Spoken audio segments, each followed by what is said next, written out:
팔이 너무 아파요. 괜찮은가요? 어디 다치진 않았어요? 갑자기 계단에서 넘어졌는데 팔이 너무 아프네요. 큰일이네요. 이럴 때는 최대한 움직이지 않게 고정을 시켜주는 게 좋아요. 지금처럼 응급 상황은 언제 어디서나 발생할 수 있습니다. 갑작스럽게 발생하는 응급 상황을 대비해 우리는 적절하게 대처할 수 있는 응급처치 방법을 숙지해야 할 필요가 있습니다. 응급처치란 위급한 환자가 발생했을 때 사고 현장에서 전문 의료진의 진료전을 행하는 즉각적이고 임시적인 처치를 의미해요. 응급처치를 행해야 하는 가장 큰 이유는 무엇일까요? 응급처치는 치료에 있어서 가장 중요한 골든타임을 최대한 지켜 응급환자의 생명을 구하기 위해 실행됩니다.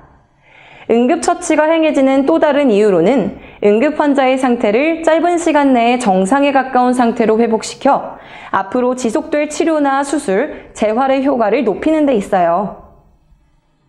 응급처치를 행할 때 제일 먼저 행해져야 하는 것은 바로 현장조사입니다. 현장에는 응급처치가 필요한 부상자가 여러 명 있을 수 있습니다. 이를 정확히 파악하는 것도 중요한데요. 그렇기 때문에 꼼꼼하게 현장 주위를 둘러보거나 현장 사고와 관계된 사람에게 상황을 물어보면서 신속하게 주변을 조사하고 파악하는 것이 좋습니다. 현장 조사가 끝난 후에는 재빠르게 신고하는 것이 필요합니다. 신고를 할 경우 반드시 알려야 하는 정보에는 어떤 게 있는지 알아볼까요? 먼저 응급처치가 필요한 부상자의 위치를 정확히 알려야 해요. 만약 부상자의 위치를 정확히 알지 못할 경우에는 근처의 위치를 알릴 만한 건물이나 지형물을 알리도록 합니다. 또한 시간의 흐름에 따라 부상자의 상황이 급격하게 변할 수 있기 때문에 지속적으로 환자의 상태를 알릴 필요가 있어요. 따라서 신고자의 전화번호나 이름을 남겨 정보를 전달할 수 있게 하는 것이 좋습니다. 구조대원이 도착했다면 대원에게 무슨 일이 일어났는지를 충분히 설명해야 해요. 그 후에 현장 조사를 통해 알게 된 부상자의 수와 부상자의 상태, 현재까지 실시한 응급처치 등을 대원에게 특별히 알려야 할 사항들을 알리도록 합니다. 중요한 응급처치 방법인 심폐소생술은 기도유지, 호흡, 순환의 3요소를 바탕으로 하고 있습니다. 기도의 유지는 아래턱을 앞쪽으로 올려서 혀를 앞쪽으로 오게 하여 기도를 확보해주는 방법을 말합니다. 호흡은 환자의 폐에 산소를 공급하는 것을 의미합니다. 이는 전문 의학팀이 오기 전까지 계속적으로 호흡을 유지시켜주는 것이 좋습니다. 마지막으로 순환은 심장박동이 멎는 경우 흉부를 압박해 혈액을 각종 장기에 공급하는 방법으로 인공호흡과 함께해야 효과가 있습니다. 그럼 심폐소생술 방법에 대해서 살펴보겠습니다. 먼저 환자의 의식을 확인하고 119에 신고해야 합니다. 의식을 확인하는 방법으로는 환자의 어깨를 가볍게 두드리는 정도가 적당합니다. 의식을 확인한 후에는 주변 사람들에게 119 요청을 부탁함과 동시에 심장 충격기 보유 여부도 확인하도록 합니다. 만약 주변에 신고를 해줄 사람이 없을 경우에는 직접 신고하도록 합니다. 그 후에 흉부 압박 실시를 위해 환자의 웃옷을 벗깁니다. 그 다음 손가락이 늑골에 닿지 않도록 환자 가슴 정중앙에 손꿈치를 놓은 후 팔꿈치를 펴 팔이 바닥에 수직이 되도록 합니다.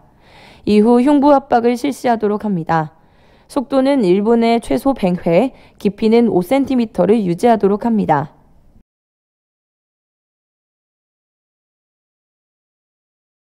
그 다음은 턱, 귓불, 머리가 수직이 되도록 하여 기도를 충분히 확보합니다. 약 10초간 호흡이 있는지 확인합니다.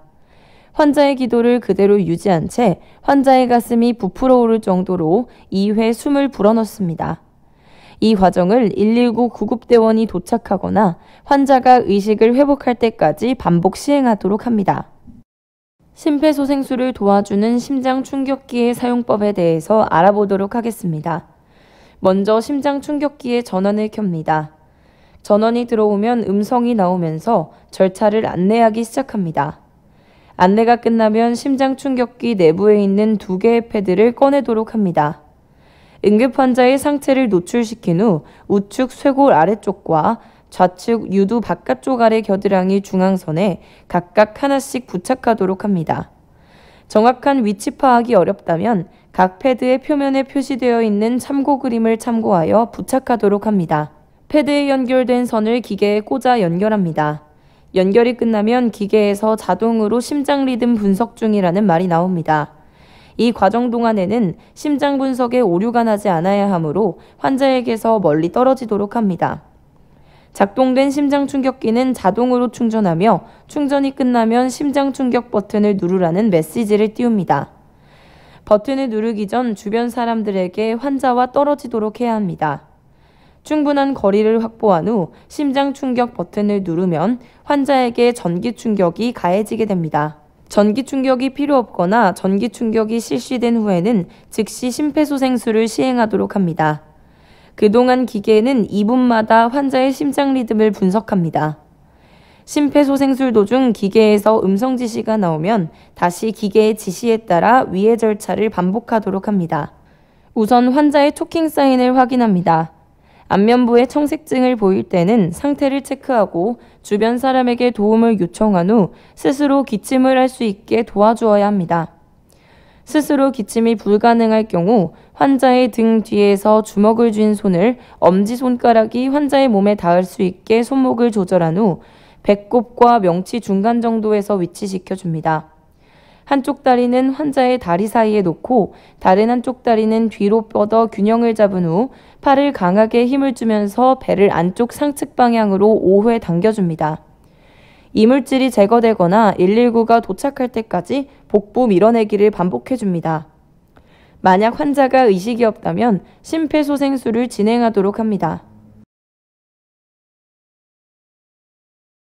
다음은 출혈이 일어났을 때 지혈을 위한 응급처치에 대해서 알아보도록 할게요.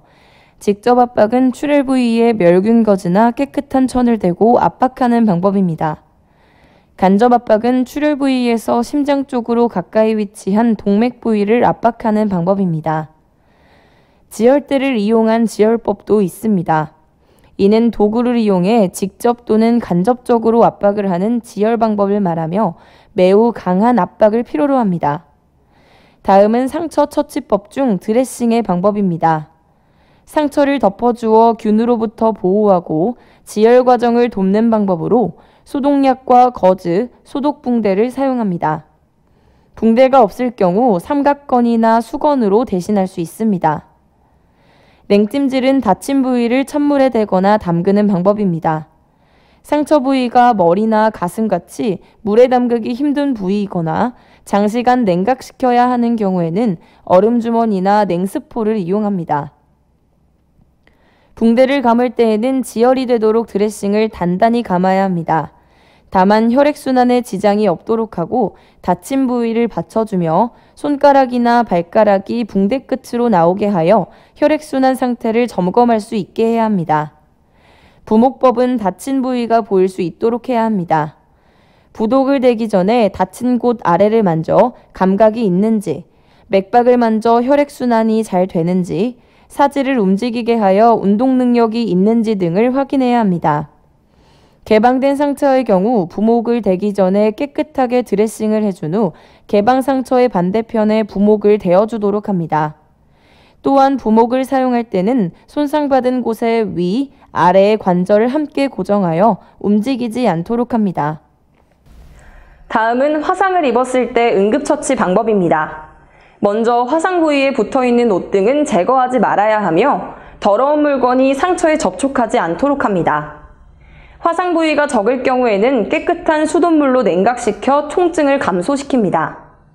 소독거즈가 있는 경우에는 화상 부위를 덮어주는 것이 좋습니다. 만약 얼굴에 화상을 입은 경우에 환자가 숨을 쉴 수 있도록 거즈에 숨구멍을 내주는 것이 좋습니다. 물집은 터뜨리지 말아야 하며 화상 부위에 달라붙어 있는 물질들은 억지로 떼어내지 않는 것이 좋습니다. 또한 상처 부위에 로션이나 연고, 기름 같은 것들을 바르지 않도록 합니다. 무엇보다도 재빨리 환자를 병원으로 옮기도록 하는 것이 제일 중요합니다. 다음은 골절 및 염좌 발생 시 응급처치입니다. 골절 및 염좌가 발생했을 때에는 휴식을 취한 상태로 움직임을 최소화합니다. 그리고 나서 다친 부위를 차가운 팩으로 찜질합니다. 찜질을 한 후 다친 부위를 압박하고 드레싱합니다. 마지막으로 상처 부위를 높게 올린 후 움직이지 못하도록 부목으로 고정시켜줍니다. 인명을 구조하고 이송하는 것은 매우 중요하고 값진 행위입니다. 사람 한 명을 구하기 위해서는 2명 이상의 인원이 필요한 힘든 일이기도 하죠. 인명을 구조할 때는 주의해야 할 사항도 많습니다. 그렇기에 미리 계획을 세우고 적절한 처치한 후 환자를 이송해야 하죠. 이렇게 인명을 구조하기 위해서는 여러 가지 신경 쓸 일들이 많습니다. 하지만 모든 것을 제치고 인명을 구조할 때 제일 신경 써야 하는 것은 자신의 생명이 가장 우선시해야 한다는 것입니다. 앞뒤 가리지 않고 무모하게 현장에 뛰어들어 자신에게 위험한 상황을 만드는 것은 절대로 옳은 행위가 아니라는 점 명심해야 합니다. 그럼 구체적인 인명구조 방법을 알아보도록 할까요? 대표적인 인명구조 방법으로는 완강기 탈출이 있습니다. 완강기 자체가 생소하신 분들이 계실 텐데요. 완강기는 고층 건물에서 불이 났을 때 몸에 밧줄을 메고 높은 층에서 땅으로 천천히 내려올 수 있게 만든 비상용 기구를 말합니다. 완강기는 피난기구 시설로 분류되어 있어 건축물 지상 3층부터 10층까지 의무적으로 설치하도록 되어 있는데요. 완강기는 대피가 용이한 베란다 등에서 사용되며 거치대, 로프 등과 함께 설치되어 있습니다. 그럼 완강기 사용법을 차례대로 알아볼까요? 먼저 완강기 보관함에서 완강기를 꺼낸 후 안쪽에 있던 완강기 지지대를 창밖으로 향하게 합니다. 그 다음 줄이 달린 완강기 후크를 지지대 고리에 연결하도록 합니다. 이때 완강기 후크는 반드시 돌려서 꽉 잠가주도록 합니다. 완강기 후크가 잘 연결되었는지 확인한 후에 후크에 달린 줄을 창밖으로 던지도록 합니다. 완강기 벨트에 가슴을 걸어 착용한 후 고정링을 가슴 쪽으로 꽉 당기도록 합니다. 마지막으로 건물을 바라보게 몸을 바깥으로 빼낸 후 외벽을 손으로 짚으며 천천히 내려가 안전하게 탈출할 수 있도록 합니다.